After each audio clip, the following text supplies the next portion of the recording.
Bonsoir à tous, je me trouve ici au Grand Rex à Paris pour la sortie du film Star Wars. Vous voyez derrière moi des milliers de gens, peut-être 1 kilomètre de queue, qui attendent que le cinéma ouvre ses portes. Donc ERTV va essayer de comprendre pourquoi tous ces gens portent un tel intérêt à ce film. J'ai pris mes places il y a 2 mois, là, le jour de la sortie. Puis l'excitation a commencé à monter, petit à petit. Encore une petite heure et demie à attendre avant d'entrer dans le cinéma. Vous vous sentez excité là? Ouais, quand même. Vous êtes les derniers de la queue? Bah ouais, nous on est pour la session de 21h45. C'est-à-dire dans combien de temps elle est la séance? Dans 2h30. Putain, d'accord. Ok, et pourquoi vous faites autant de queue pour aller voir ce film? Bah juste pour être bien placé quoi. Mais quel est l'intérêt de ce film? Alors ça c'est une grande question. Pourquoi vous êtes fan de Star Wars?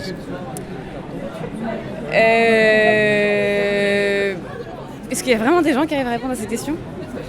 Vous en pensez quoi, vous, de cette effervescence pour ce film? Je trouve ça bien. Vous trouvez ça bien? Ouais. C'est un film culte. C'est une série culte. D'accord. Vous-même, vous êtes fan? Je les ai pas encore jamais vus. Faut que je les regarde. Mais c'est culte, mais vous les avez pas vus? Non, mais faut que je le fasse parce que c'est culte. Voilà. Pourquoi vous venez voir Star Wars? Parce qu'on est des grands fans, on adore depuis tout petit, c'est vraiment génial. Et qu'est-ce qu'il y a de génial dans ce film? Mais c'est tout quoi, c'est une sorte de grande mythologie, un univers, c'est génial en fait Star Wars. C'est un peu comme le Seigneur des Anneaux, c'est fondateur de notre, notre jeunesse quoi. De votre jeunesse? Ah ouais, carrément. Et oui, les jeunes, endoctrinés dès le plus jeune âge. Qu'est-ce que vous faites ici? On va regarder Star Wars. Ouais, oui. Ouais. Tu vas combattre qui avec ton sabre laser? Bah les rebelles, les gentils. Toi, t'es un méchant, toi. Oui. Je suis Darth Vader. C'est un film américain. T'aimes bien les films américains, toi? Oui. Pourquoi? Bah parce qu'il y a plein d'acteurs, puis ils sont célèbres. Et les films français, t'aimes bien? Ouais. Pourquoi? Parce qu'il y a pas des acteurs connus. Pour vous, en fait, dans ce film, il y a quand même des messages qui ont une importance? Ah ben, il y a toute une série de messages qui sont à la fois politiques et philosophiques. Oui, lesquels? Par exemple, la réflexion sur la dictature et sur la démocratie.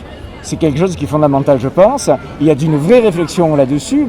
Quand Palpatine prend le pouvoir sous les applaudissements du Sénat et qu'on dit c'est ainsi que, il n'y a pas de mec qui dit c'est ainsi que meurt la démocratie sous un déluge d'applaudissements, eh bien, si on n'a pas un message fort qui fait une référence justement à la situation nord-américaine au même moment, c'est-à-dire le Patriot Act, eh bien, on tombe à côté de la plaque. Je vois que McDonald's et Star Wars s'accordent à merveille.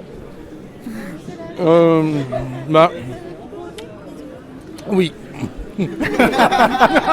Qu'est-ce que vous pensez de la domination culturelle des États-Unis sur la France? Est-ce que ça vous parle? Waouh, franchement rien à foutre. Vraiment. Alors là, m'en fous. Eh bah écoutez, je ne me pose pas ce style de questions, je vais juste profiter d'un bon moment. Vous pensez quoi de la domination culturelle des États-Unis sur la France? Oula. Moi, je crois que j'y crois pas. Vous pensez pas qu'il y a une domination culturelle? Non. Une domination tout court même? Ah non. De la première puissance économique mondiale? Non. Pas particulièrement, je la ressens pas. Moi, je vis avec, c'est tout. C'est pas que la France suit les États-Unis dans ces diverses guerres impériales, justement? Non. Enfin, elle suit, mais moi, je suis d'accord avec eux, donc... Ah, vous êtes d'accord? Ouais. Pourquoi? Parce que je suis pro-américaine. C'est vrai? Ah oui. Complètement. Ah, c'est rare ça, les gens qui l'assument comme ça avec le sourire. Ah bah complètement. Okay, et pour quelle raison en fait? Bah personnellement j'ai fait une école bilingue et donc j'ai beaucoup voyagé aux États-Unis et j'ai beaucoup appris l'histoire américaine et donc je suis complètement pro-américaine. Moi à la limite, tu vois ce que je me dirais, c'est qu'à la limite les gens qui vont aller voir Star Wars sont peut-être des gens qui n'auraient pas de notion de ce que tu peux défendre dans le site Égalité et Réconciliation. Et que peut-être ça peut amener une sorte de petite réflexion sur ce qui peut être un empire, ce qui peut être les rebelles. Est-ce que quelqu'un qui s'oppose comme sauveur va vraiment être le sauveur, etc. Ça pourrait être une réflexion qu'il pourrait y avoir dans ça. Je te dis pas que c'est un truc spirituel qui va s'élever à mort, mais voilà. Bien sûr, mais moi je suis pas là pour me moquer de vous, pas du tout. Simplement pour savoir si vous avez conscience quand même que le film s'inscrit dans un contexte politique et géopolitique où les États-Unis malgré tout dominent. Ah voilà, là, domine culturellement la France. Carrément. Mais à ce moment, moi, ce qui m'intéresserait, c'est plus discuter, par exemple, du TAFTA, enfin du pacte transatlantique ou de choses comme ça. Après, je suis d'accord avec toi, c'est presque aujourd'hui une obligation d'aller voir Star Wars, tous les médias te le répètent. Moi j'ai des enfants en bas âge, ils connaissent déjà Star Wars alors qu'ils n'ont jamais vu Star Wars. Voilà, ça c'est. Voilà. Qu'est-ce que vous pensez de la domination culturelle des États-Unis sur la France ? La plus grande puissance du monde reste la plus grande puissance du monde, mais ce qui est intéressant, c'est que le message de Star Wars, c'est que justement, il faut lutter contre l'Empire. Parce que l'Empire homogénéise et la solution, c'est la diversité, notamment la diversité culturelle. L'Empire, c'est l'Empire des êtres humains, alors que l'Alliance, c'est l'Alliance de tous les êtres vivants et de tous les êtres pensants. Donc contre le racisme, et ça, c'est, je crois, un message très très positif. D'accord. Est-ce que vous connaissez Comprendre l'Empire d'Alain Soral ? Oui, bien sûr. D'accord, vous en pensez quoi ? Ça me... Bon, je parlerai pas de... Il y a des choses que j'aime... bon, voilà. Comment ?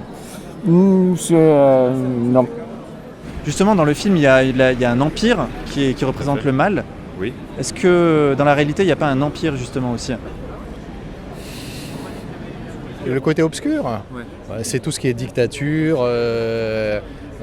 Voilà, il y a des États dictatoriales, comme on peut les connaître en Syrie. Voilà, c'est ces États-là qu'il faut combattre en fait. C'est quoi le site ? Égalité et réconciliation. Vous connaissez ? Oui, mais j'aimerais mieux ne pas être sur ce site. Ah ouais, pourquoi ? Parce que je suis contre Alain Soral. D'accord. C'est pour quelle raison ? Je veux pas en parler. D'accord. Merci quand même. Mais pour vous, est-ce qu'il y a un empire ? Là tout de suite ? Là tout de suite En maintenant. principe, il n'y a plus d'empire. Oui, mais dans le monde réel. Dans le monde réel, est-ce qu'il y a l'empire ? Non. La force est avec nous. C'est qui dans la société les gens qui ont le côté obscur ? L'actualité récente nous montre qu'il y a des gens qui sont des Sith. Les Sith, c'est les méchants du film. Ouais. Ah, faut réviser vos classiques là. Mais les Sith, ils font partie de l'Empire.